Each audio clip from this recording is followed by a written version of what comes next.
Welcome to Man Does Tech, where I solve the problems you didn't even know you had. Open Settings on your iPhone and locate Messages in the main list of apps. Tap Messages to view messaging options and privacy controls available on your device. Scroll until you see Share Name and Photo and toggle it on to start sharing your identity. Tap Edit under Share Name and Photo to change the photo or type initials. You can set your sharing preference to Always Ask or to Contacts only for controlled sharing. After tapping Edit, choose between Photos, Camera, Memoji, or Monogram for your image. Pick Photos to select an existing picture from your library or camera to take a new photo instantly. Use the circular preview to crop and position your face precisely inside the circle.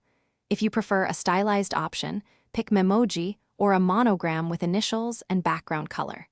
Confirm your choice by tapping Done to save the new shared image and name settings. Tap the name fields to type your first and last name exactly as you want to display. Review the preview to see how your name and photo appear to recipients in Messages and Contacts. Choose Always Ask to approve each share or choose Contacts only to automatically share with saved contacts. Verify your selection visually and then tap Done to save the name, photo, and sharing permission. Your iPhone will now follow this preference when sending messages to others. Thanks for watching. If you found this helpful, don't forget to like and subscribe.